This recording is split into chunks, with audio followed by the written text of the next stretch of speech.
Olá, meus queridos, tudo bem com vocês?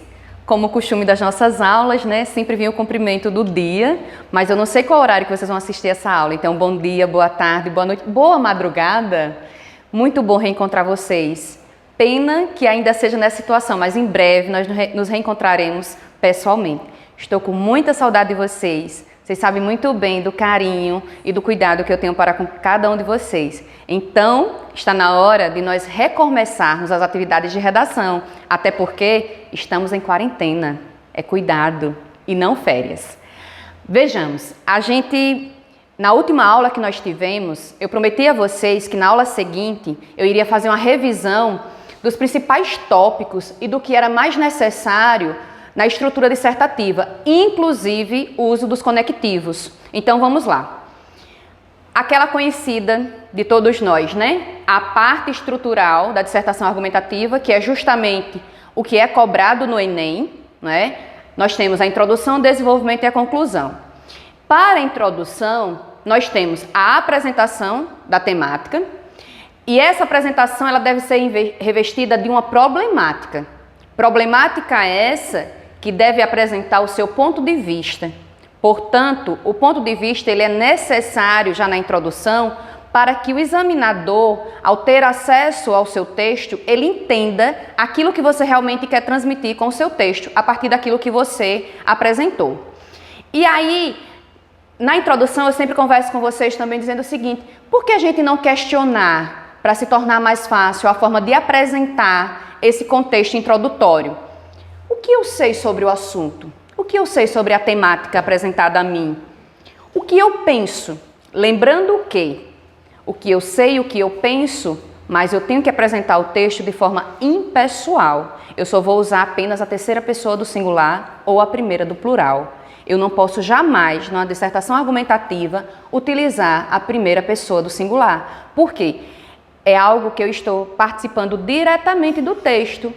E a dissertação argumentativa, ela é impessoal. Então, é imprescindível que a problemática seja apresentada logo na introdução, para dar curso à argumentação. O que quer dizer isso? Quando eu apresento a problemática, imediatamente eu preciso explicar aquilo que eu apresentei.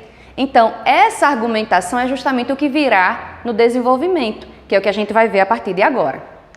O desenvolvimento é a argumentação para fundamentar e justificar o ponto de vista. Vejam que o ponto de vista está bem destacado, porque se ele não vier na introdução, a argumentação do seu desenvolvimento ela vai ser falha, uma vez que é o ponto de vista que vai iluminar todo o seu texto. Então, a argumentação para fundamentar e justificar o ponto de vista apresentado na introdução.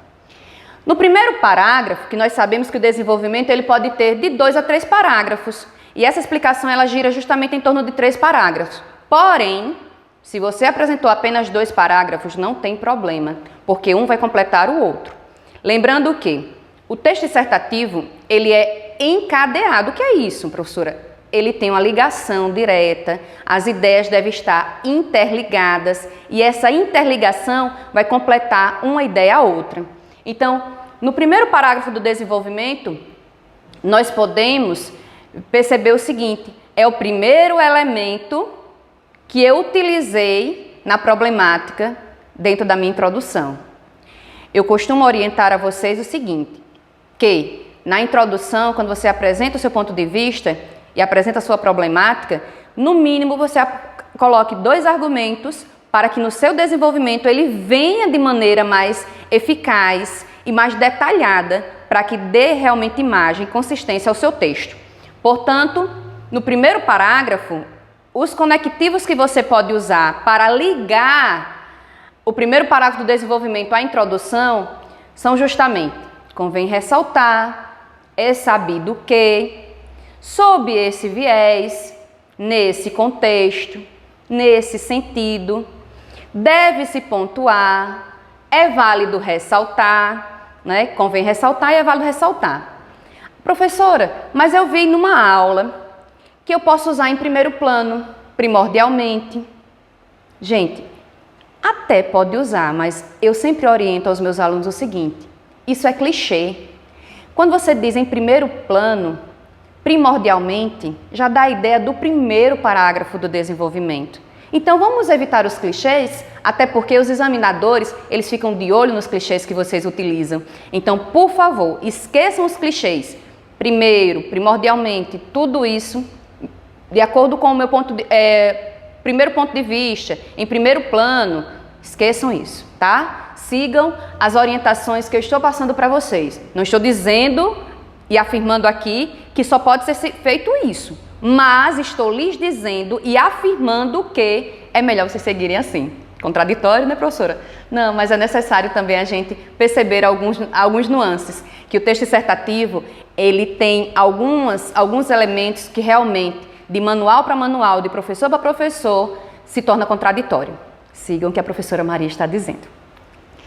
Já no segundo parágrafo do desenvolvimento, a gente usa novamente o tópico frasal, que é o conectivo que você vai introduzir o seu parágrafo, e a segunda argumentação mais a fundamentação. Vejam bem, esse segundo parágrafo, se você não for utilizar o terceiro, ele já deve dar uma ideia de finalização para a sua conclusão, que é, conforme o Enem, a proposta de intervenção. No entanto, se você for utilizar o terceiro parágrafo, ainda é uma ideia continuativa que vai ser fechada no terceiro parágrafo, ok? Se for um argumento de soma, o segundo parágrafo, acréscimo, você pode utilizar os seguintes conectivos: outro sim, além disso, somado a isso, é válido pontuar também, ademais, e até, como se for contrapor alguma coisa, você pode colocar por outro lado. Claro, como estão aqui as reticências, existem outros elementos, mas esses são os mais utilizados e os mais indicados, ok?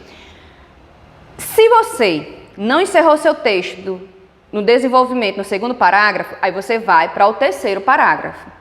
E nesse terceiro parágrafo é justamente o argumento de oposição, se você for utilizar um argumento contrário, e se você fez no primeiro parágrafo uma relação de causa, no segundo de consequência, e aí você vem no terceiro parágrafo fazer esse fechamento.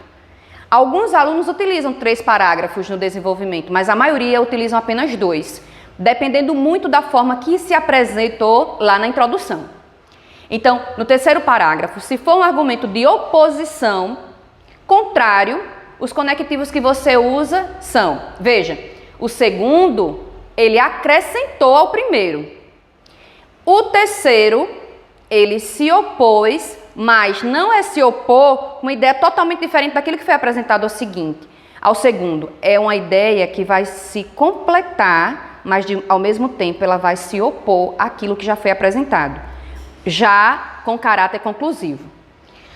Se for argumento de oposição contrário, os conectivos que você pode utilizar são todavia, entretanto, contudo, embora, apesar de, no entanto, ficou repetido, ainda que, mesmo que, ao passo que, em contrapartida.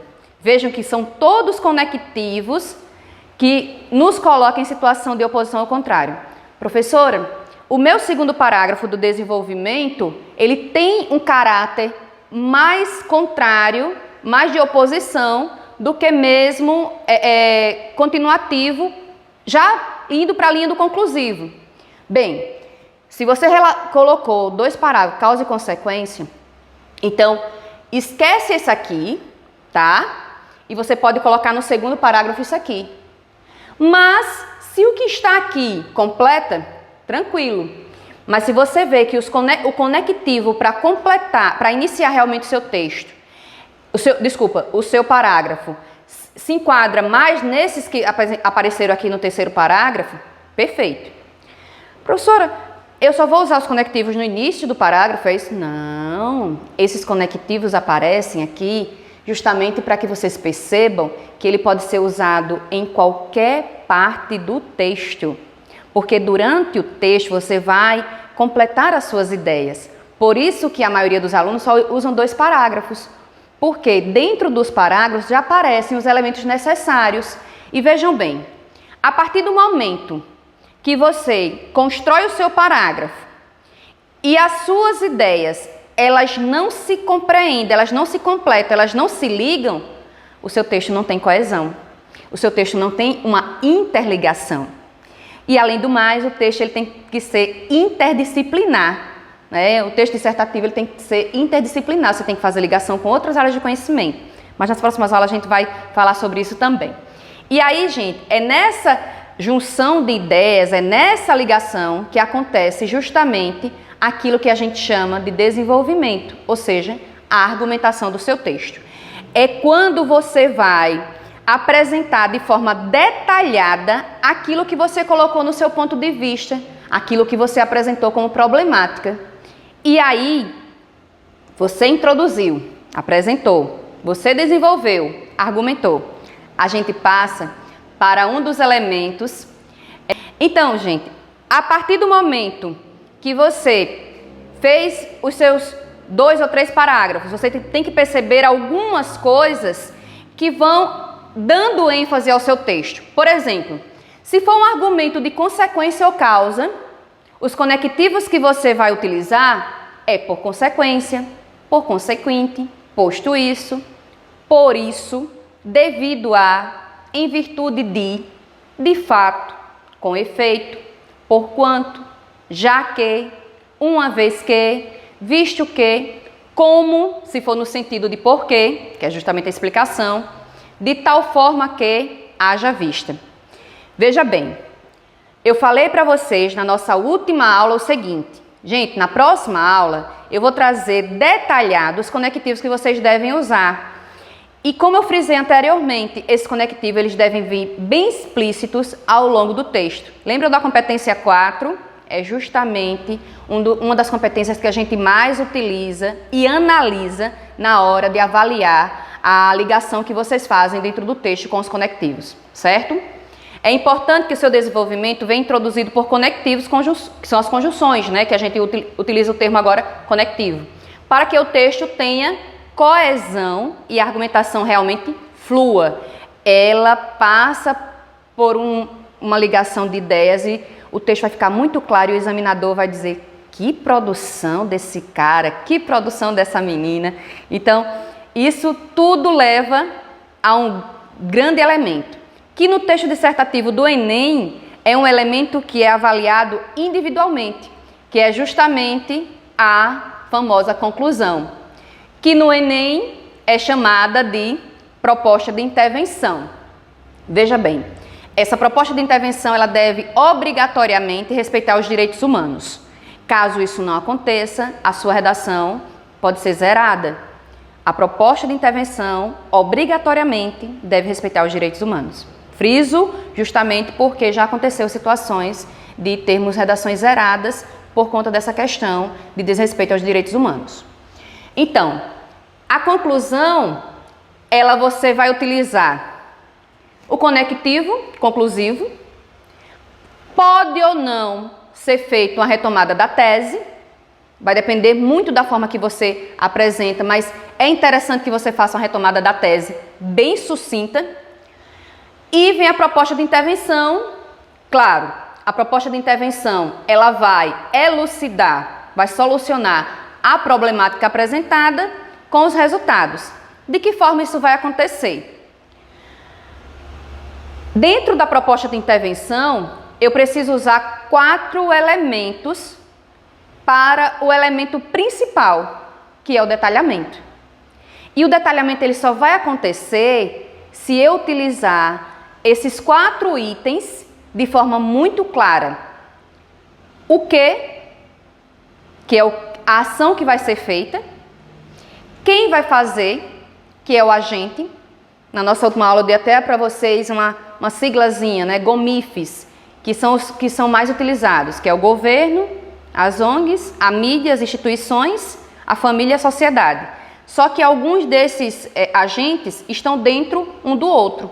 Cuidado com as generalizações. Por exemplo, o governo, ele deve ser especificado que órgão do governo vai executar a ação, certo? Como é justamente o meio que o agente, em consonância com a ação, independente da ordem, qual o meio que vai ser utilizado para a execução da ação. E o para quê é porque nós precisamos de uma finalidade. Então, toda proposta de intervenção, ela deve ter uma finalidade. É necessário trazer uma intervenção completa. A intervenção ela tem que ser, friso, completa. E cada item desse, cada elemento desse, deve ser bem marcado, ou seja, bem detalhado, bem explicado. O que é, claro, essencial para a construção de uma boa proposta de intervenção. O novo elemento que constrói aqueles itens elementares que eu apresentei no slide anterior é justamente o detalhamento. Porque às vezes você chega, professor, eu coloquei tudo e eu tirei 120, 160, por que eu não tirei 200? Justamente porque não aconteceu o detalhamento. E o detalhamento é o que fortalece a sua proposta de intervenção. O novo elemento é o detalhamento, que pode ser feito atrelado ao como, uma vez que é mais fácil, pois você deve ilustrar por meio de que sua ação será feita. E o efeito, que tem como objetivo evidenciar as consequências, finalidades da ação proposta, é justamente o que a banca quer que o aluno mostre como resultado da sua intervenção. Então, quais são, antes das conjunções, só um elemento importante para essa questão do detalhamento. Se você faz a sua interligação dos itens, se você faz a sua interligação dos itens necessários do detalhamento, que são os elementos anteriores apresentados, eles vão ficar completos. E isso faz com que a sua proposta de intervenção ela fique densa, ela realmente solucione aquilo que você apresentou como problemática. E percebam o seguinte, quando houver dúvida da conexão das suas ideias, leia a introdução e a sua conclusão. As duas. Esqueça o desenvolvimento. Veja se a introdução ela se encaixa com a sua conclusão. Se não se encaixar, tem alguma coisa errada, porque elas precisam estar realmente... Todo o texto deve estar interligado, mas a conclusão ela é elementar na hora de definir o que você quis apresentar na sua introdução. Preste atenção nessa dica, tá? Então, quais são as conjunções que a gente pode utilizar para iniciar a conclusão? Os conectivos, né? Dessa forma, com isso, sendo assim, é preciso, portanto, é necessário, portanto, faz-se necessário, portanto, não consta ali, mas a gente vai frisando esses. Por quê? Professora, mas eu uso sempre portanto. Não posso usar só o portanto? Portanto é clichê. De tanto ter sido utilizado portanto, tornou-se clichê. Então é interessante que ele venha com alguma expressão. Logo, assim. Então, são elementos, realmente são conectivos que vão evidenciar cada vez mais aquilo que você está apresentando no seu texto conclusivo. Agora, alguns alunos utilizam a expressão destarte. O destarte, ele deve ser utilizado num texto mais formal, num texto que exige um padrão de vocabulário mais formal, como está explicado aqui. O texto dissertativo argumentativo, ele é um texto formal, sim, mas o nível de vocabulário dele, ele não requer que na sua conclusão você coloque destarte, ok? Então, gente, era isso que eu queria passar para vocês hoje e dizer que eu estou realmente com muita saudade de vocês, das brincadeiras, até mesmo da forma chata de tratar, né, professora chata, mas eu gosto de cada um individualmente. E valeu a pena o período que nós estivemos juntos e em breve, com a graça de Deus, tudo isso vai passar e a gente vai voltar a se encontrar. Mas não pensem que acabou, até porque nós iniciávamos a aula com a proposta para casa. Hoje vai ser ao contrário, a gente vai concluir a nossa aula com a proposta para casa. Como assim, professor? Então, eu vou colocar aqui o meu e-mail, tá? que vocês vão enviar a produção de vocês. Como vai ser essa produção? Vocês vão fazê-la, claro, manuscrita, ou seja, não vou mandar nada para mim digitado. Quem tiver scanner, escaneia. Quem não tiver, manda foto. Agora, por gentileza, mandem a foto bem legível para que eu não tenha dificuldade de fazer a leitura do texto de vocês. Tranquilo? A proposta para casa é da aula 5. Lembra que nós paramos na aula 7, mas nós não tínhamos iniciado ainda as produções do livro 2. Então, a proposta para casa é da aula 5. Justamente a proposta 1, Ecologia Urbana e os desafios das metrópoles brasileiras. Esse texto vocês vão enviar para o meu e-mail. Quando esta aula for lançada, vocês têm o prazo de 5 dias para enviar para o meu e-mail. E eu retorno para vocês a correção por e-mail também. Beijo no coração de todos. Fiquem com Deus. Que Deus nos abençoe e que a gente se encontre em breve.